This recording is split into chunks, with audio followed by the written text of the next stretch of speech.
Hello everyone. In today's video, we will be discussing about the PPDT. Now, what is PPDT? PPDT stands for Picture Perception and Discussion Test. It is a test conducted on day 1 of the SSB testing procedure immediately after the OIR or the Officers Intelligence Rating Test. ठीक है, इसमें आपको एक picture दिखाई जाएगी, उसको देखकर you have to make a story. ठीक है, उसी के बेस पे एंड में आपको क्या करना होगा, नरेशन करनी रहेगी अपने ग्रुप के अंदर and you people will be discussing the whole thing and एक कॉमन स्टोरी आपको एंड में देनी होगी. ठीक है, अब ये पूरी की पूरी exercise itself is divided into 2 parts. First one being the picture perception and the story telling and the second one is the narration and the discussion. In today's video we will be discussing the part 1, that is how to perceive a picture, how to relate it to yourself and write a story. तो इस पे आपकी की पूरी video रहेगी. जैसे आप एक हॉल में बिठा दिए जाएंगे according to your chest numbers, आपको एक शीट पकड़ाई जाएगी. अब ये जो शीट है ये कुछ ऐसे से दिखती है. इसके एक कॉर्नर में एक बॉक्स रहेगा, कुछ लाइंस रहेंगी, बाकी की शीट पूरी खाली रहती है. ठीक है, अब ये चीज़ क्यों है, this we will be talking in detail. पहले हम बात कर लेते हैं कि टाइम का क्या हिसाब रहता है. For the first 30 seconds you will be shown a picture जो कि बहुत हेजी होगी. उसको बिल्कुल अच्छे से आपको ऑब्जर्व करना है, कुछ नहीं लिखना है उस टाइम पे. आई रिपीट, कुछ नहीं लिखना है. एक एक डिटेल अच्छे से आपको ऑब्जर्व करनी है. क्या क्या कैरेक्टर्स हैं, उनके बैकग्राउंड कैसा है, कैसी ड्रेसिंग है, उनकी क्या रिसोर्सेज अवेलेबल है वहाँ पे, उनकी एजेस क्या है, मूड कैसा है, ये सब चीज़ें आपको बहुत अच्छे से ऑब्जर्व करनी है in the first 30 seconds. Right, then comes the next 1 minute. इस 1 मिनट में आपको माइनर डिटेल्स भरनी रहेंगी इस बॉक्स के अंदर और इस लाइन में. ठीक है, तो ये सारी डिटेल्स हैं क्या. सबसे पहले आपको जो भी पिक्चर दिखाई जाएगी उसमें कुछ कैरेक्टर्स दिखाए जाएंगे. ठीक है, तो उन कैरेक्टर्स के अकॉर्डिंग आपको उनके बारे में 3 चीज़ें लिखनी है. सबसे पहले उनका एज, देन उनका mood, that is positive, negative या फिर न्यूट्रल, जैसा भी आपको परसीव हो वहाँ पे. बिल्कुल नेचुरल रखना है, बिना मतलब से कुछ नहीं करना है कि अगर कोई आपको रोता हुआ दिख रहा है उसको फालतू में आप पॉजिटिव दिखा दो, ऐसा बिल्कुल नहीं करना है. ठीक है, तो मूड रखना है. और तीसरी चीज आपको लिखनी है उसका जेंडर यानी कि sex, M for male, F for female and P for person. In case आप ये गेस नहीं लगा पा रहे कि वो मेल है या फिर फीमेल है. फॉर एग्जाम्पल कोई किड है छोटा, उसके केस में आप नहीं गेस कर सकते. ठीक है, तो इस केस में आपको ये 3 चीजें डिटेल्स लिखनी है इस बॉक्स के अंदर. अभी रैंडमली नहीं लिख देनी है कहीं भी. For example in the picture आपको टॉप लेफ्ट कॉर्नर में एक कैरेक्टर शो हुआ तो उसकी डिटेल्स बिल्कुल उसकी कॉरेस्पॉन्डिंग पोजीशन पे दिखानी है आपको. दूसरा कैरेक्टर अगर आपको सेंटर ऑफ द पिक्चर दिखाई दे तो उसकी डिटेल्स वहीं पे लिखनी है. यानी कि जहाँ पे जो कैरेक्टर है इन द पिक्चर उसी की कॉरेस्पॉन्डिंग पोजीशन पे आपको उस कैरेक्टर की डिटेल्स इस बॉक्स के अंदर लिखनी है. राइट, अब एक और इम्पॉर्टेंट चीज, अब सपोज यहाँ पे 2 कैरेक्टर्स थे, अब इन 2 में से कोई एक होगा हीरो. ठीक है, अब ये जो हीरो है ये है सबसे important part in the whole PPTT. अब जो साइकोलॉजिस्ट है वो यही समझेगा वो जो हीरो है वो आप हो और उस हीरो की पर्सनैलिटी ट्रेट्स को आपकी ट्रेट्स से वो क्या करेगा, कंपेयर. ठीक है, जो भी हीरो होगा, जैसे कि ये 2 कैरेक्टर्स है, सपोज जो सेंटर वाला था उसको हमने हीरो मान लिया तो आप उसको एनसर्कल कर देंगे ताकि साइकोलॉजिस्ट को ये क्लियर हो जाए कि हीरो कौन है इन द स्टोरी. ठीक है, अब ये चीज आगे अबाउट दिस बॉक्स, इसमें आपने ऑल द 3 डिटेल्स आपको बतानी थी, एज, सेक्स, मूड और एट द एंड हीरो को एनसर्कल करना था. देन ये वाली जो लाइन है इसके अंदर आपको लिखना है एक्शन, जो भी आपको एट प्रेजेंट दिख रहा है स्टोरी में. ठीक है, आपका हीरो करता हुआ वही चीज आपको लिखनी है. फॉर एग्जाम्पल कोई एक्सीडेंट का सीन है तो आपको एक लड़का दिख रहा है helping out the injured person, तो लिख दो कि helping the injured person who was struck by a car or something. ठीक है, अब ये चीज आपको एक्शन होगी. अब ये जो 2 चीजें थी, ये बॉक्स वाला और दिस एक्शन, ये चीज आपको इस 1 मिनट में कंप्लीट करनी है. ठीक है, in the next 4 minutes you will be writing the whole story. अब ये जो स्टोरी है इसके लिए आपको ये पेज भी है और नेक्स्ट पेज भी है. इन केस आपकी इस पेज पे कंप्लीट नहीं होती है ठीक है, अब स्टोरी ऐसे अंधाधुंध नहीं लिखनी शुरू कर देंगे। सबसे पहले सोचो कि हमने हाँ पिक्चर में क्या देखा, कैसा बैकग्राउंड था उसका, कहाँ का सीन था, सिटी था, विलेज था, किसी घर का सीन था, जंगल का सीन था, ये चीज़ देखो। जो भी हमारे कैरेक्टर्स थे उनकी एज ग्रुप क्या थी, ठीक है, कैसा उनका ड्रेसिंग था, क्या रिसोर्सेज अवेलेबल थे, ये सब चीज़ें बहुत छोटी छोटी माइन्यूट डिटेल्स आपको बहुत अच्छे से ध्यान में रखनी है। तभी आप एक अच्छी, नॉट जस्ट अच्छी आई वुड से, लेकिन एक रिलेटेबल स्टोरी लिख पाओगे जो कि ज़्यादा नेचुरल लगता है। और यही चीज़ आपको हेल्प करेगा at the end of the day marks fetch करने में, क्योंकि ये चीज़ डिफाइन करेगा कि आपकी ऑब्जर्वेशन स्किल्स कितनी अच्छी हैं। ठीक है, तो अब जो स्टोरी है उसका फॉर्मेट क्या रहता है? यूजुअली 3 पैराग्राफ्स में वी पीपल राइट। सबसे पहले पैराग्राफ में पास्ट या फिर पूरा बैकग्राउंड दीजिए।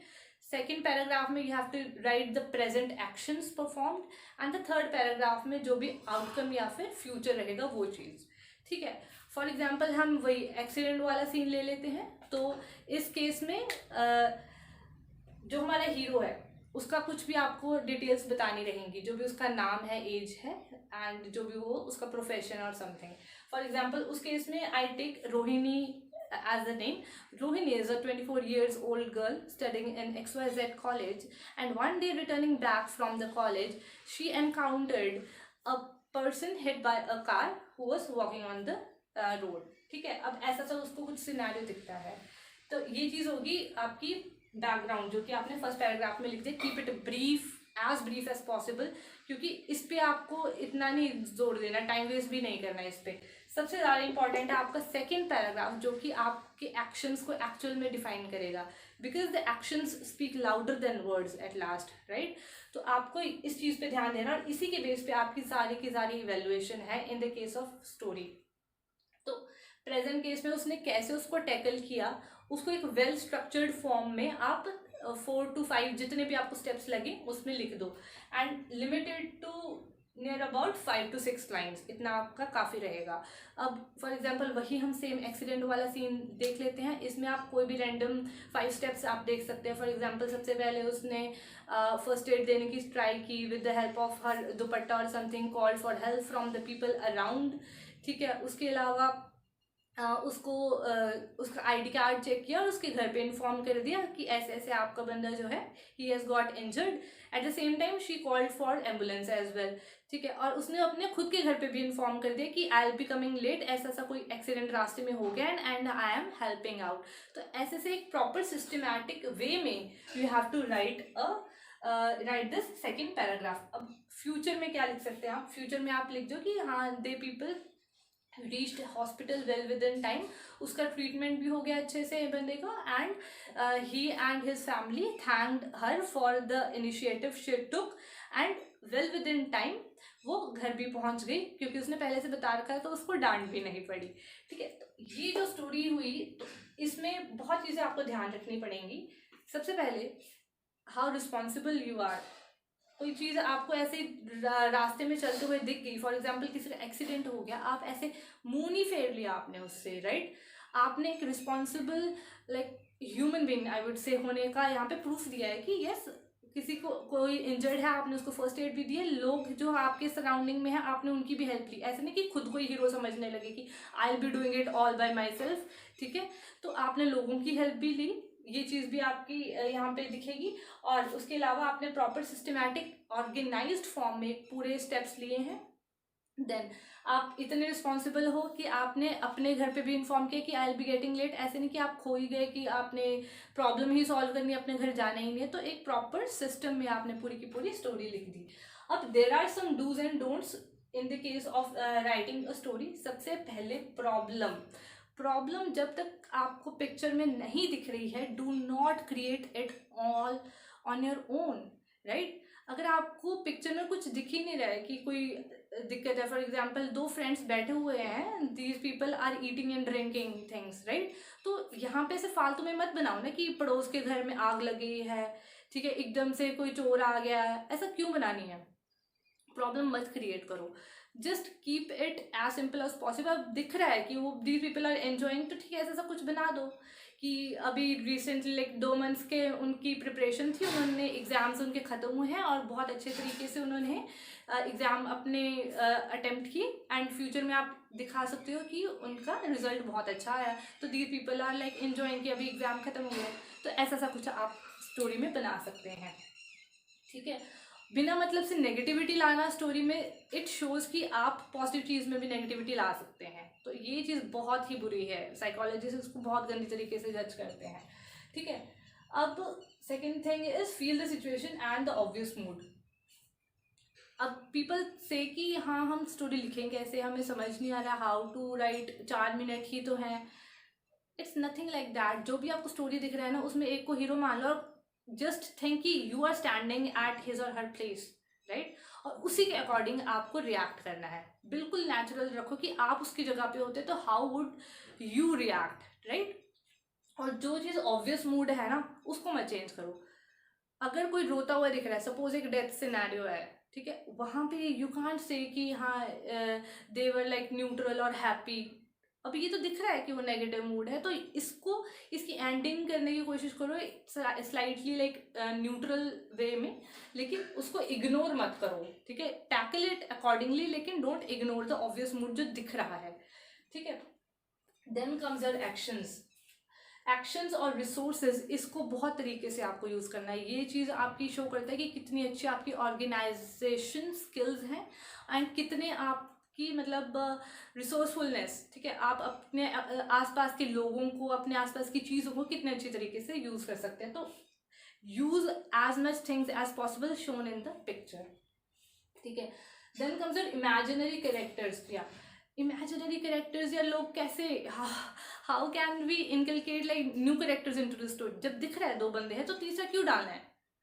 जो ऑब्वियस चीज़ है उसको ही रखो। उन 2 से बात नहीं बन रही है क्या? उसमें से एक को बना लो hero and make your story. क्या ज़रूरत है तीसरे इंसान को डालने की? जस्ट इन केस कि अगर कोई आपको कैरेक्टर दिख ही नहीं रहे, कि जस्ट एक जंगल का सीन दिख रहा है, वहाँ पे ऑब्वियस हो जाता है कि एक नए कैरेक्टर तो आपको चाहिए, वहाँ पे you have to add one, right. Then comes your authenticity. अब ऑथेंटिसिटी से मेरा कहने का क्या मतलब है कि रियल लाइफ रखो या उसको स्टोरी को। ऐसे कोई सुपर नेचुरल स्टोरी नहीं बना देनी है। जैसे कि वो एक्सीडेंट वाला सीन था, डोंट मेक इट कि उसने अकेले ने ही सब कुछ कर लिया and he all by himself took the patient to the hospital and carrying in the arms, और उसने फिर एकदम उसको सही भी करवा दिया, सारे पैसे भी पे कर दिया और उसके एंड में अवार्ड दे दिया। Don't do all this things, keep it natural, I repeat, ठीक है। Then comes your OLQs। या some people just brag in the stories, like वो पूरे एडजेक्टिव्स मेंशन करते हैं कि he was a honest guy, brave guy, responsible and all that. ठीक है, कभी कभार चलता है, बट आई वुड से कि आपकी जो स्टोरी है, आपके एक्शंस हैं, that should speak for you, right. आपको बताने की जरूरत नहीं पड़नी चाहिए कि हाँ कि वो रिस्पॉन्सिबल और something. Don't just waste time on all those words. Then comes your positive ending. या try ending a story positively. हर स्टोरी को पॉजिटिवली एंड करने की ट्राई करो, और ऑब्वियसली अगर नेगेटिव है तो उसको एटलीस्ट न्यूट्रल मोड में एंड कर दो, ठीक है। Then comes your mistakes. पहली बात होती क्यों है? मिस्टेक्स वहाँ होती है कि जब आप नर्वस होते हो या फिर आपको पता नहीं है कि आपने नेक्स्ट लाइन में लिखना क्या है। सो आई वुड से पहले लिखने से पहले सोच लो, लाइक 4 मिनट है यार स्टोरी लिखने के लिए, you can write a good story in 3 minutes as well. पहले की 30 सेकेंड सोच लो ना कि हाँ मैंने हाँ इस ऑर्डर में लिखना है, देन स्टार्ट राइटिंग। ऐसे बिना मतलब से एकदम स्टार्ट नहीं कर देना वहाँ पे, तो वहाँ पे तो मिस्टेक्स होगी ही। अगर बाई चांस हो भी गई तो वहाँ पे डोंट जस्ट मतलब पूरा काला नहीं कर देना उस शीट को, सिंपल एक लाइन स्ट्राइक करो वहाँ पे एंड लीव इट। ध्यान भी नहीं जाता है उस पर किसी का। ये चीज़ आपकी नर्वसनेस शो करती है अगर आप पूरा उसको काला चीज़ कर दोगे एंड ऑल दैट, ठीक है। लास्ट इज अल्टीमेट एम नहीं भूलना है अपना, यानी कि जो चीज़ आप कर रहे थे, जैसे वो स्टोरी थी आपकी एक्सीडेंट वाली, घर पहुंचना था ना उसको एंड में, तो वो चीज़ भी कंप्लीट करनी है। ऐसे नहीं कि आप प्रॉब्लम ही सॉल्व करते रह गए, ठीक है। आपको अपना अल्टीमेट एम भी कंप्लीट करना है। So these were a few things जो कि मेरे माइंड में आई, and even some people texted me as well कि हमें इस चीज़ों पे वी वॉन्ट टू नो कि कैसे we have to handle the story thing in the PPT। I hope कि आप लोगों को अच्छा लगा हो। अगर कोई और क्वेरीज हो या फिर I have missed out something, so please write in the comment section, like, comment and subscribe as well. और भी वीडियोस आती रहेंगी इससे रिलेटेड। अदर देन दिस, अगर और भी बच्चे आपके नोन में they are preparing for the same exam, share with them as well. Other than this, I have my Instagram handle @SSB Gentleman, ठीक है, आप उस पर भी देख सकते हैं। उस पर भी on time to time basis I keep on posting slides and all the informative stuff. So आप अच्छे से रहेंगे पूरे हमारे कनेक्शन में। You will be practising for the test as well, daily basis पे आपको एक्सरसाइजेज मिलती रहेंगी। So this is all from my side. I hope you people liked it. Thank you.